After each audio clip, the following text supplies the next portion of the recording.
the king of narco-political law enforcement corruption in Mexico. Carillo was famous for the idea that if a load's lost, you kill everyone connected with it. That way you get the traitor. He said that someone had to get their hands dirty for the sake of Mexico. And if that meant moving drugs, well, let's move them.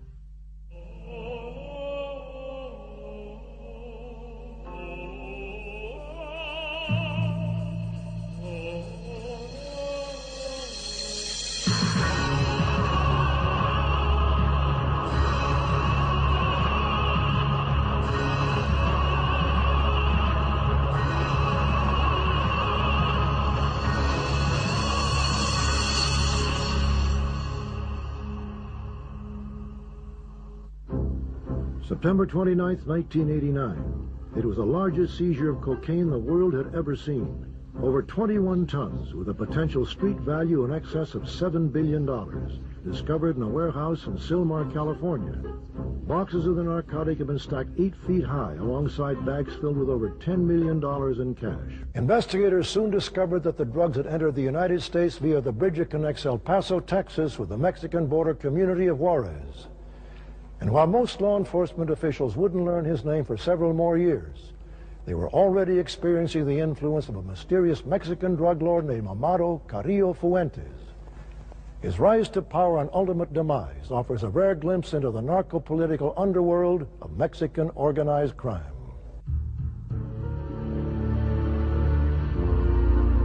He says, I want to tell you a name. I go, okay. He says, Amado Carrillo Fuentes.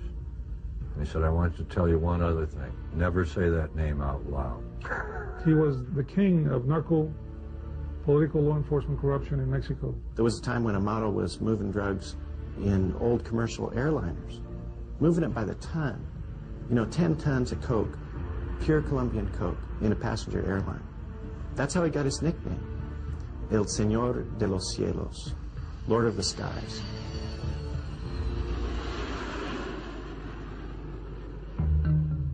The 2,000-mile expanse of the Mexican-U.S. border has been attracting smugglers since before Prohibition, when men delivered whiskey to the thirsty patrons of Texas and Arizona. Marijuana was a drug of choice in the 30s. And after World War II, recovering GIs addicted to morphine created an enormous demand for heroin. For more than a century, Mexico's trafficantes have catered to America's changing appetites. Smuggling activities are often coordinated from the state of Sinaloa, long recognized as Mexico's marijuana and heroin heartland. The U.S. Drug Enforcement Administration has even given the region a special nickname. A lot of the drug guys come out of that area. It's very poor, you know, it's a lot of ranchos. And so DEA calls it Jurassic Park, because that's where the prehistoric monsters come from. Charles Bowden is a journalist and author. His book, Juárez, the Laboratory of Our Future, takes a critical look at the forces shaping modern Mexico. You have to understand, Sinaloa has always had a bandit culture, hereditary. It's, you know, an entire state with a Jesse James ethic. Indeed, the tradition of smuggling is so strong that the region has its own patron saint. Jesus Malverde was a bandit at the turn of the century with a Zorro-like reputation for helping the poor. After his execution by government forces in 1909, villagers began to attribute miracles to the bandit martyr. Traffickers often visit his shrine to have bullets blessed or to thank the narco saint for their good fortune. It was into this environment that Amado Carrillo Fuentes was born in the early 1950s. We know little of his childhood, but in the early 1970s, his uncle, Ernesto Fonseca, gave him a job harvesting marijuana. Carrillo was starting his career at the very bottom. Fonseca was a powerful smuggler and original member of the influential Guadalajara cartel under the tough Miguel Angel Felix Gallardo. A former Sinaloa state police officer, Miguel campaigned for cooperation among the competing traffickers, a philosophy Carillo himself would adopt many years later. This spirit of cooperation put the cartel in a unique position to benefit from another organization's misfortune. He said short and running 3 people. 4 people total. 4 people total. In 1982, U.S. anti-drug forces deployed throughout South Florida and crippled the distribution network of Colombia's cocaine kingpins. Stung by the losses, the Colombians needed a reliable way to move their product into the U.S. Miguel Angel jumped at the opportunity.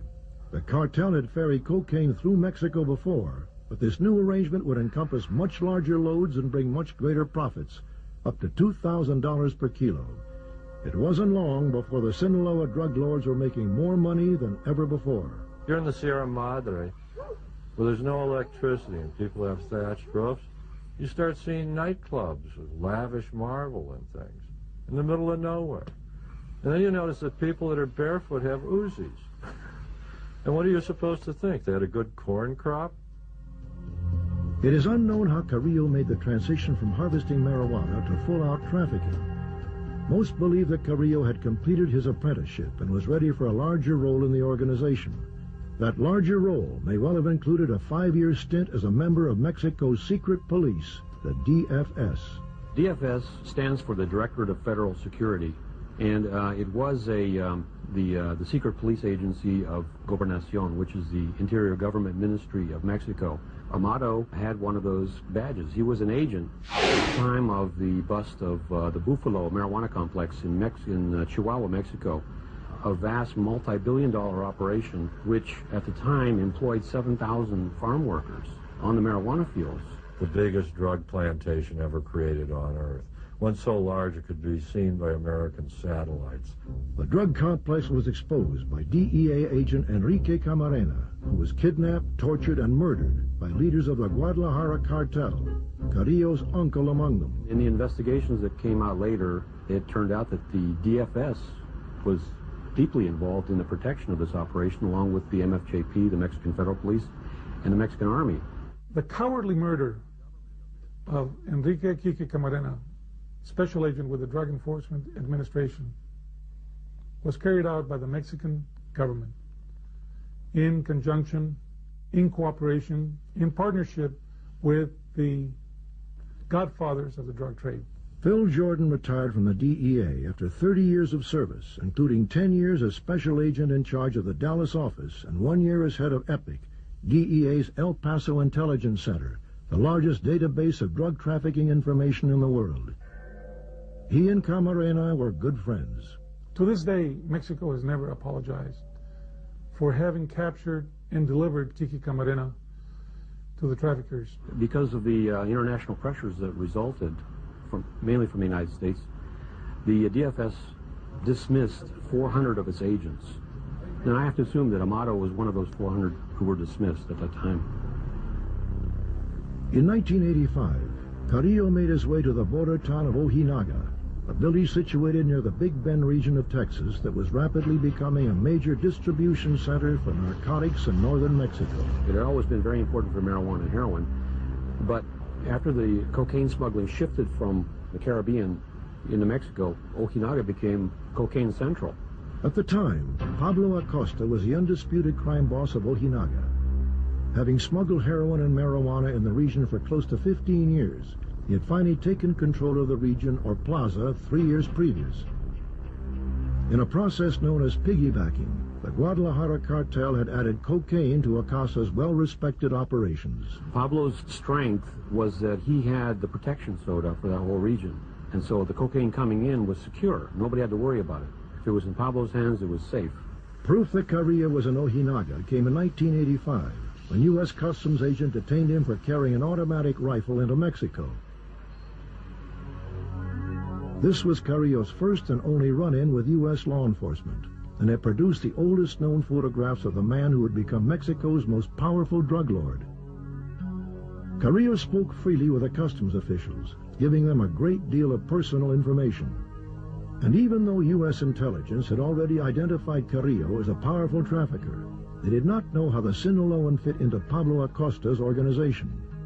They seemed at least to have had a good friendship. Pablo, when I was with him, was very proud of the ingot around his neck. I asked him about that. It was a 1-ounce gold ingot, and he said it was a gift of Amado, and then he showed his watch. It was a solid gold Rolex that also, according to him, had been a gift of Amado. He wore it everywhere. He was, like I said, very proud of that. In fact, when he died, he had the same watch around his wrist. Carillo's arrival coincided with a sudden upswing in the amount of cocaine being flown into Ojinaga. Experts now believe that Carillo's role at the border was a dual one: to coordinate his uncle's Colombian shipments and to apprentice under one of Mexico's most experienced smugglers.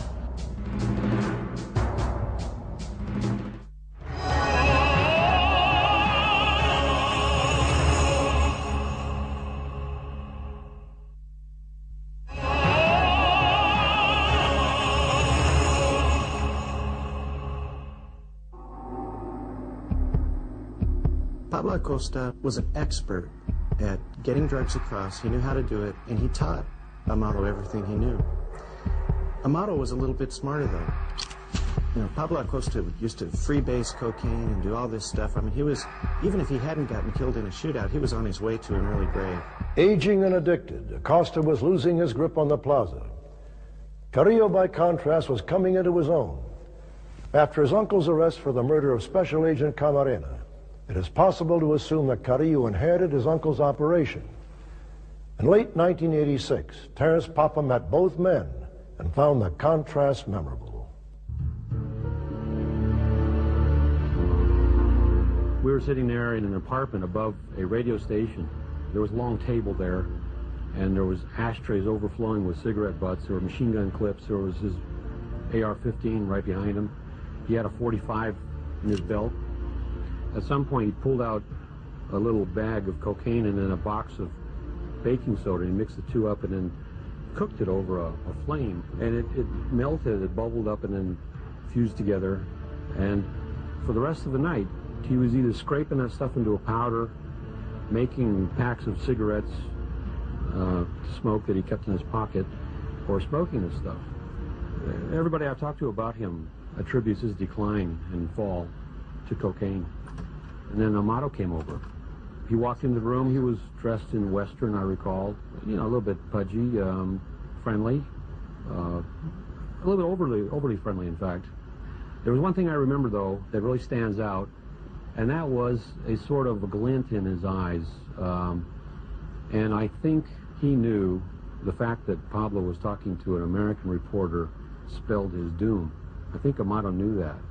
He was aiming to take over. And taking over meant getting rid of Pablo. We will never know if Carillo ever challenged Acosta's authority directly, but in 1986, the two men exchanged heated words at a restaurant in Ojinaga. Pablo and Amado's operation included a ranch not too far out of town, maybe 20 miles, where there was an underground storage tank. It's like, you know, an old gasoline tank, you know, next to a runway.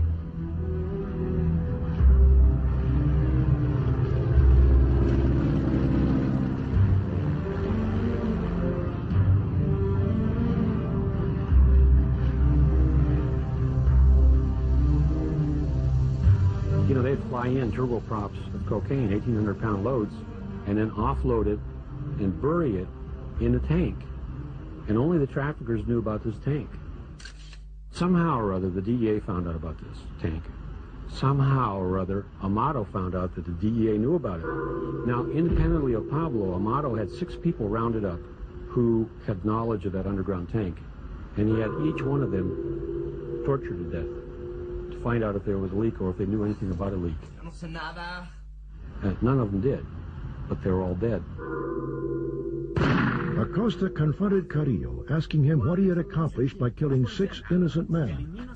Carillo replied, coolly, Eliminas a todos, eliminas tu problema. it is better for 6 innocent men to die than for one guilty man to go unpunished. I think Amado learned some lessons from Pablo. He didn't learn the crack cocaine lesson very well because he appeared to do that for the rest of his career.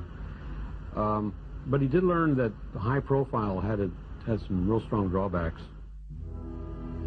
During his interview with Terrence Papa, Pablo had revealed part of the protection scheme unique to Mexico's organized crime groups, that in order to control the plaza, he had to make regular payments to both the Army and the Mexican Federal Police.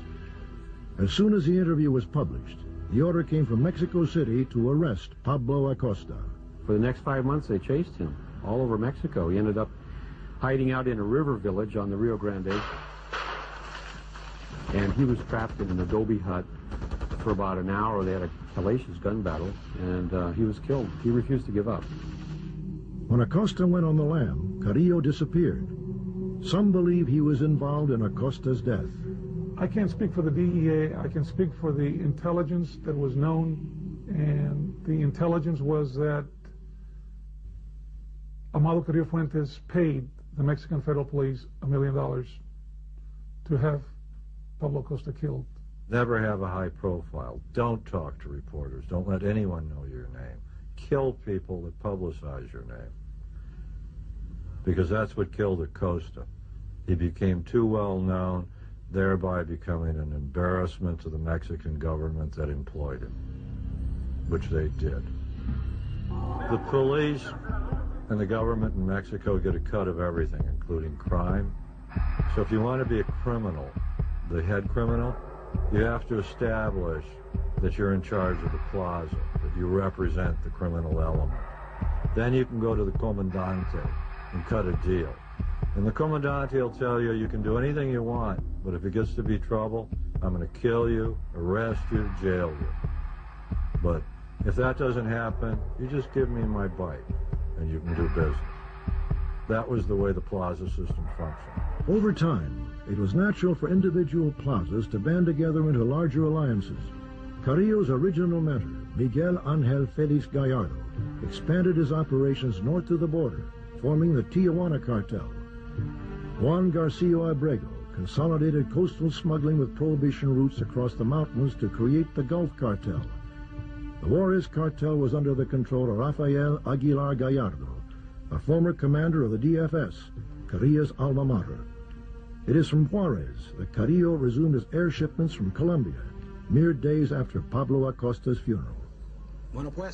Aguilar's former role as a federal secret policeman gave him unique access to the workings of traffickers throughout the region, information he most likely turned to his advantage in growing his cartel's influence. It is believed that Aguilar had an existing cocaine deal with Colombia's Cali cartel before Carillo came to Juárez. Carillo's connection to the Median traffickers was a welcome addition to the business. Then in August of 1989, Carillo was arrested in Guadalajara, charged with trafficking for the Colombians. The military confiscated 6 of his aircraft, 4 of them jets. He was released a few months later. He was arrested, though. A photograph was taken of him that was distinctly different from the photograph taken of him in Ojinaga when he applied for a border crossing card. The only way that I could think of for a person to radically alter his appearance like that is through plastic surgery. Carillo was in prison when authorities discovered the 21 tons of cocaine in Silmar, California. It is likely that the young drug lord had helped transport the narcotics into northern Mexico. I was in charge of the El Paso office at the time that happened. We had an idea that there was a lot of narcotics coming across. We did not know the tonnage, which came all through the El Paso corridor. It was all through the Amado Carrillo Fuentes' organization. DEA in an intercept heard a conversation between a known drug guy in L.A. and a drug guy in Colombia. And the Colombian said, they didn't get the other 20 tons, did they?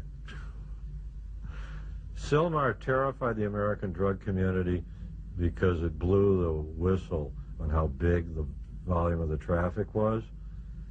And secondly, because they took it down and it never affected the price of coke on the street. By the spring of 1990, Carillo was out of prison and the Juárez cartel was experiencing a period of relative calm. In contrast, western Mexico was becoming a war zone. Shortly after the arrest of Miguel Angel Felix Gallardo, the Tijuana cartel split. Joaquin El Chapo Guzman and Hector Luis Palma formed the rival Sinaloa cartel. Miguel Angel's nephews, the Arellano brothers, arranged the revenge murder of Palma's wife and children. The Sinaloa cartel retaliated by sending 40 armed gunmen to attack a discotheque where one of the Arellanos was partying. The bloodbath culminated in the 1993 assassination of Cardinal Juan Jesus Posadas Ocampo, killed in a firefight at the Guadalajara airport. What that killing did, it outraged Mexican society.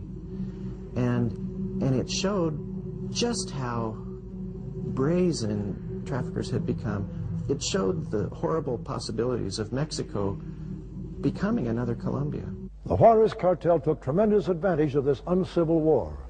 expanding their territory and offering asylum to several traffickers caught in the crossfire. Even the Colombians found themselves having to make compromises. When Carrillo decided Mexicans wouldn't simply take a fee to ferry Colombian coke, but would move it for half the load. Because then when they took half the load, they started displacing Colombians in the United States in the distribution system. And that's when the roar of money hit Mexico. And that happened between 85 and 90, depending whose account and where. But the real architect was Amado Carrillo. The kid had a head for business, even if he had a cold heart.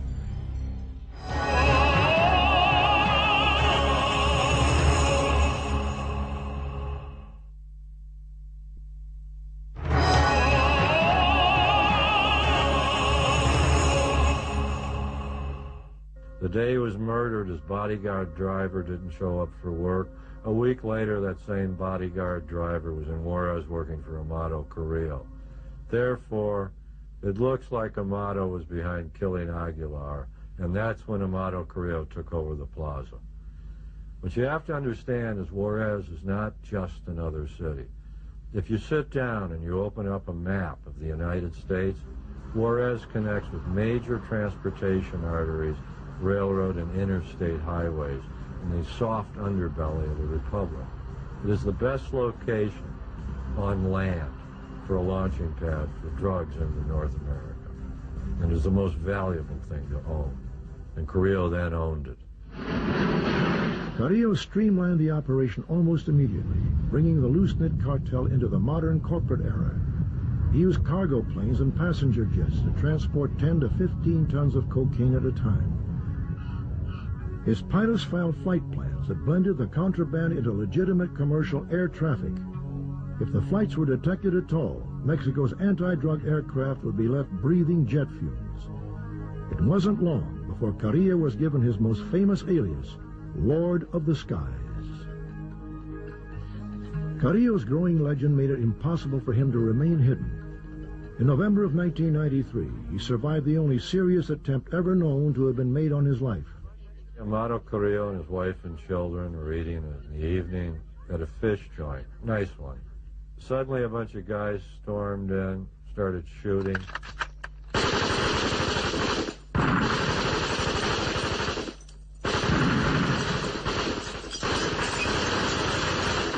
Carrillo escaped. It's believed by DEA that the reason Carrillo survived was he'd been careful enough that even his assassins didn't know what he looked like and shot the wrong man. It is still unknown who ordered the hit. Some experts say it was Gulf Cartel leader Juan Garcia Abrego trying to eliminate his main competition. Others point to the Arellano brothers of Tijuana, who were upset because Carillo had funded money to their bitter rival, Joaquin El Chapo Guzman. They have a saying in Spanish, plata o plomo. That means silver or lead. You take the money or you get a bullet. And that's how these guys operate. Carillo paid his loyal followers well. Conversely, he showed little mercy for the disobedient. And security leaks, intentional or accidental, were treated with the same swift surgical response. Carrillo was famous for the idea that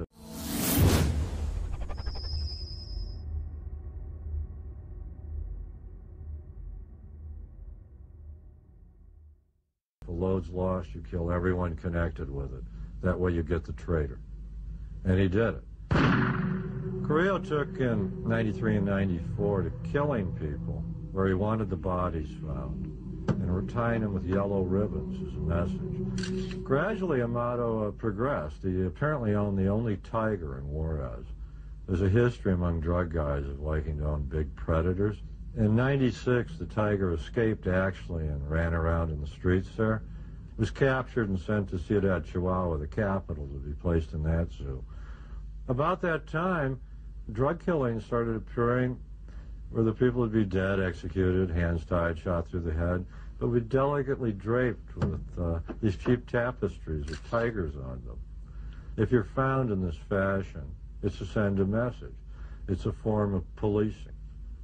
And it was rigorous, and Carrillo was very good at it. Under Carillo's reign, Juárez was a city under siege, choking on the violence of its ruler. In contrast, the drug lord's hometown of Guamuchilito benefited from the drug lord's largesse. He was very good with all of the people. What did he do here, for example? The main thing he did was build the church. The locals there love him. For people who live in that area, poor farmers, he's money, he's wealth, and he's a father figure. In late December of 1994, the value of Mexico's currency on the open market plummeted. Like most drug traffickers, Carillo kept his fortune in U.S. dollars and soon found himself 30% richer. In 1995, however, events conspired to make Carillo's empire even more profitable. Colombian police arrested the Rodriguez Orejuela brothers, Carillo's primary contacts in the Cali cartel. With the Median cartel in similar disarray, Carillo arranged for the direct purchase of cocaine from farmers in Bolivia and Peru. What Carillo really did was become almost a single broker for cocaine.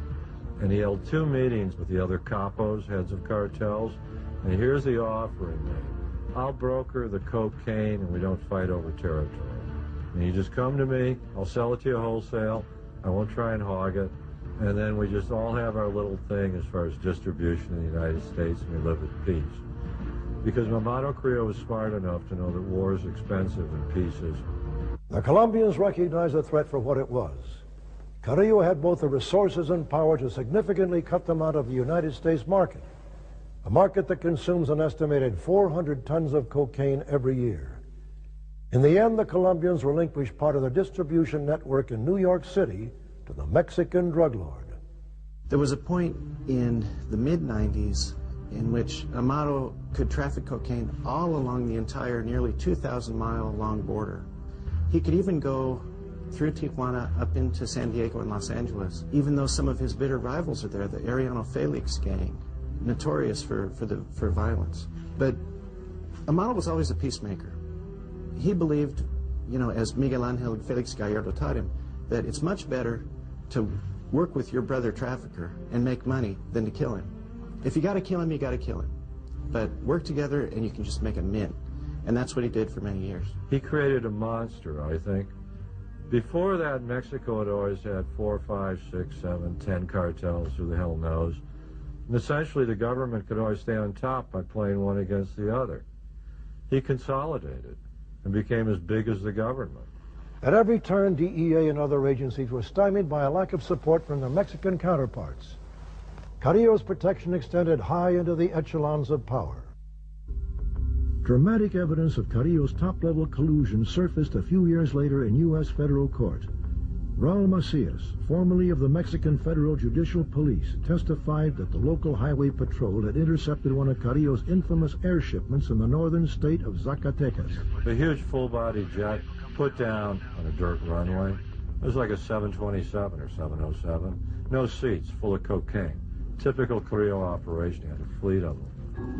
Macias testified that when he and the other federales arrived on the scene, his commanding officer ordered the highway patrolman to stand down. Somos federales, vamos a tomar control de la situación. Macias then helped load the contraband onto waiting trucks. Macias also testified that inside police headquarters he was ordered to replace the cocaine with wood and other combustibles. The cocaine, meanwhile, was loaded onto a large truck, presumably for delivery to one of Carillo's underlings.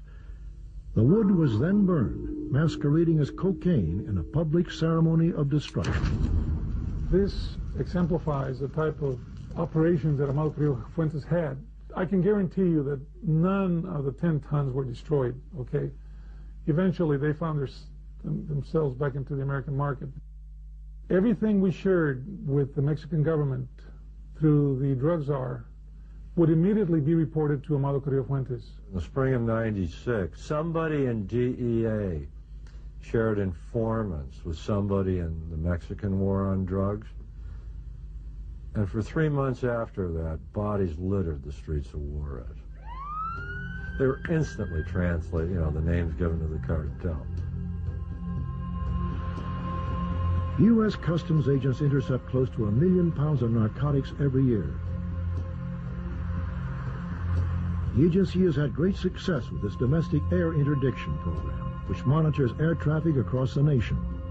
When Customs identifies an illegal airborne shipment, agents go on the offensive, tracking and chasing suspects until they are forced to land.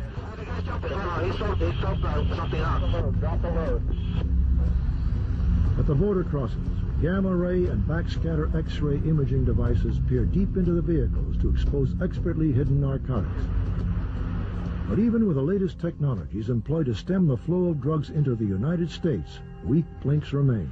The border with the most traffic on Earth is the United States and Mexico. 250 million human beings cross it every year. There's no way to police it. U.S. Customs doesn't inspect 10% of the vehicles coming in. What that means is, if you just threw the dope in the trunk and said, the hell with it, 90% would get through. At the border, the odds favor the trafficker. When cocaine first enters Mexico, its wholesale price is approximately $2,000 per kilo, equal to about 2.2 pounds. By the time it reaches the border, that same cocaine is worth approximately $5,000. Once it crosses a border, the cocaine can fetch up to $20,000 wholesale with a street price that is potentially much higher. Even if you assume a remarkable confiscation rate of 50%, the cartel still clears 200 to 500% profit. And when you factor in the potential for corruption of U.S. officials, the odds improve even further. There's documentation, there's cases where inspectors have been paid up to $1 million to look the other way as a load of cocaine goes through the port. If you look at a checkpoint on the border and there's 30 guys working there, you'd have to be a fool to buy 30. You only need one. Just run it when he's on or she's on. You don't have to corrupt many. And I'll tell you what you do next then. To protect your boy, you throw that guy a load. You say there's a Buick coming through with 200 pounds of coke in the trunk. So he looks clean. That's done all the time. And it's because the money's too big in drugs. Drugs corrupts everything and everyone.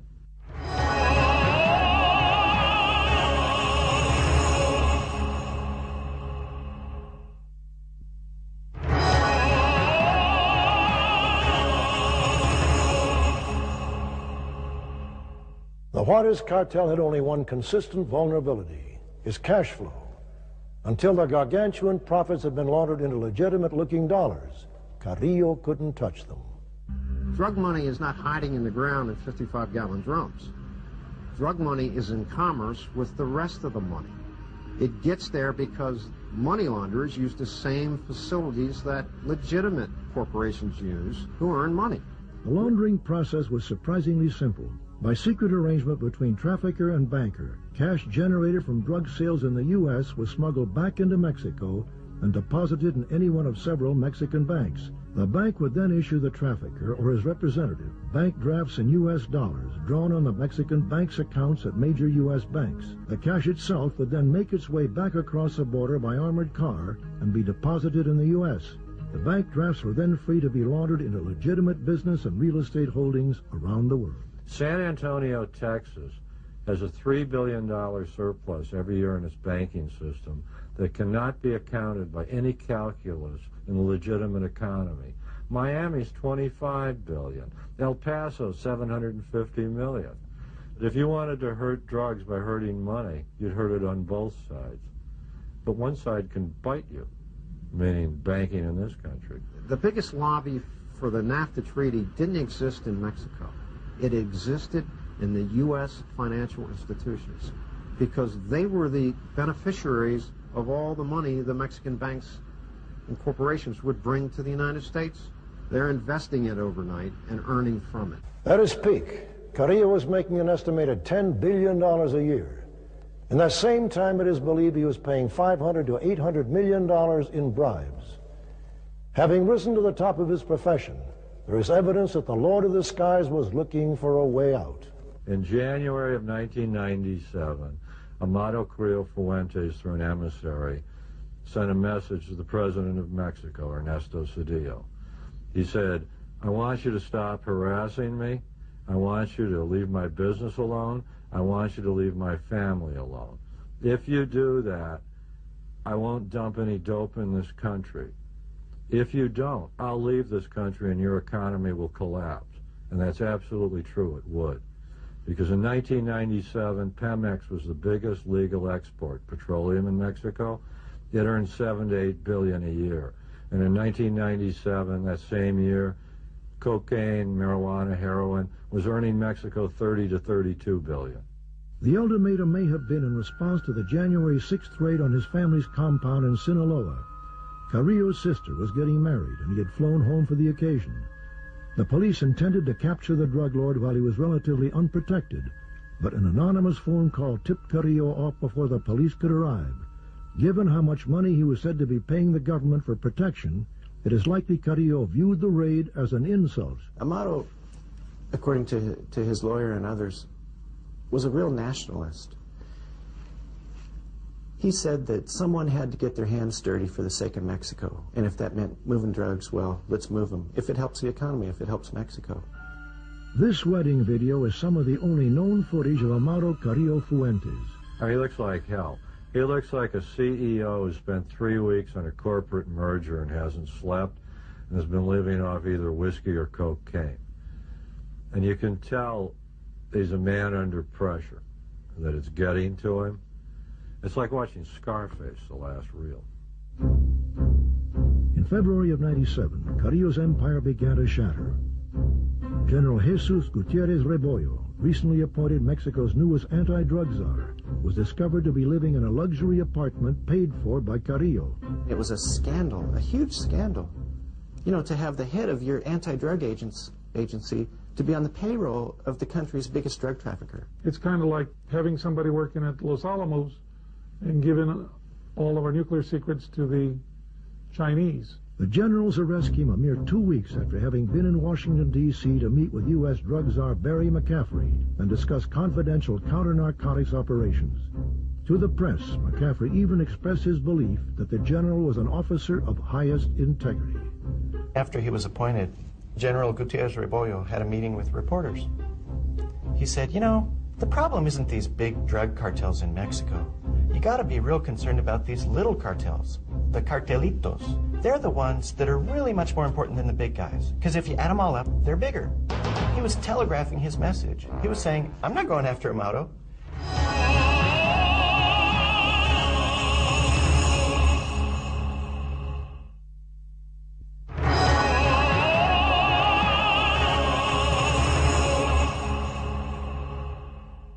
Every year, the United States scrutinizes cooperative anti-drug efforts around the world in a process known as certification. Countries that fail the review face trade penalties. The government and the media have unearthed new information confirming previous suspicions about the extent of narco-corruption within Mexican institutions.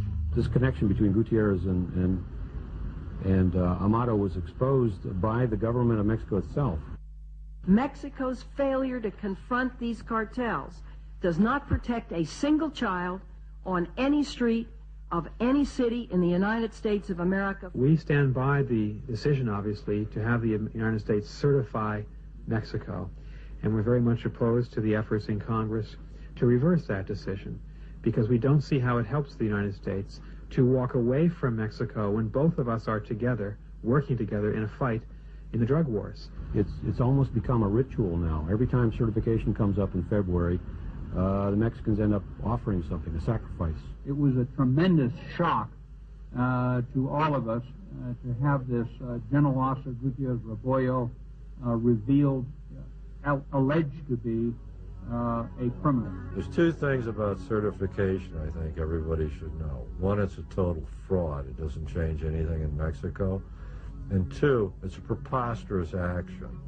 The country that should be decertified is the United States, with 5% of the world's population and a nose that sucks up half the world's cocaine. It is just a damn lie to say the Mexicans are ruining our country with drugs. Any demand for drugs will create a market. The drugs will be here as long as we want to buy them. And if it's not the Mexicans, somebody else will bring them. But this is our problem, not theirs. After the general's arrest, Carillo went underground. During this time, he was reportedly seen in Cuba, in Europe, and as far away as Russia. Officials eventually learned that he was preparing to move his operations out of the country and down to Chile. If he was no longer welcome in Mexico, it was reasoned. then Carillo would then run his drug empire from the very bottom of the world. But Carillo surprised everyone when he returned to Mexico City in July of '97, ready to undergo plastic surgery. He checked into the hospital under an assumed name. For over 9 hours, a team of 4 doctors operated on Carillo. Radical liposuction removed 20 pounds of fat. Facial sculpting altered his appearance.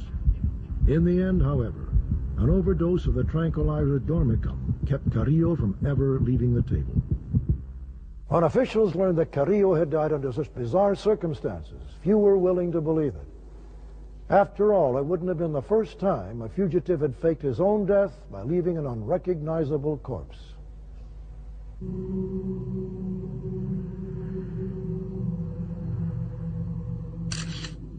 It so happens that the DEA, or the FBI, I'm not sure, but a couple of agents were allowed to take fingerprints of the body.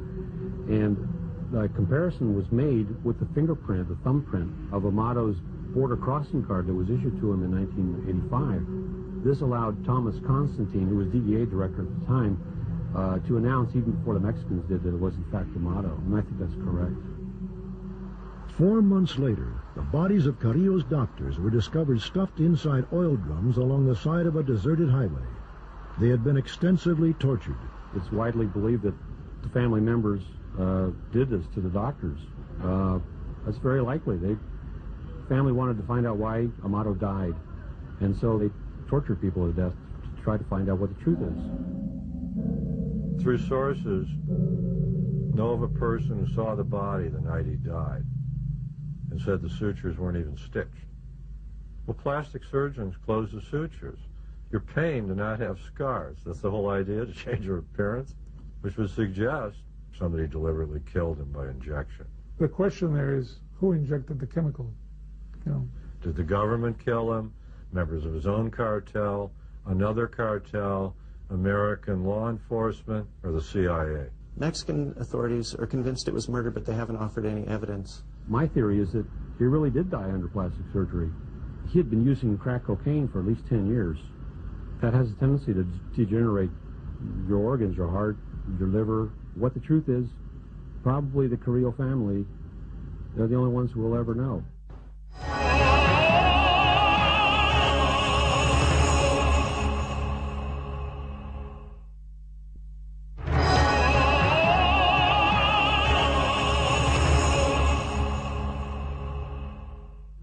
Carillo's sudden death left a power vacuum in the Mexican underworld. Within the Juárez Cartel itself, no clear replacement for Carillo has yet emerged.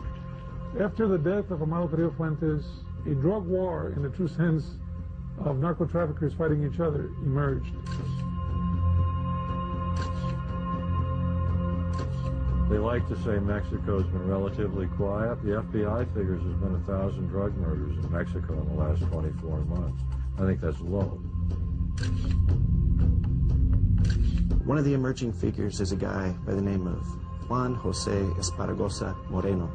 His nickname is El Azul, blue, that means. He got that because his skin is so dark it resembles the blue-black sheen of a polished gun barrel. El Azul is one of the last old-time traffickers who really believes in peace and unity. And according to the FBI and DEA, he's back and he's big in the Juárez Cartel. Frankly, I think when the new Amado arrives, we'll never know his name because he doesn't want to become dead like Amado. It has been said that if Amado Carrillo Fuentes had been offered the presidency of Mexico, he would have considered it a demotion. And whether powerful drug lords hold sway over the Mexican government, or the Mexican government holds sway over the drug lords, in the end, the citizens of Mexico are left with the same familiar question: plata o plomo, silver or lead? Will they turn a blind eye to the corruption and complicity, or will they fight the Amado Carrillo Fuenteses of the world? We have in the past won major battles, but we're still a long ways from winning the war. Amado Carrillo died in July of 1997.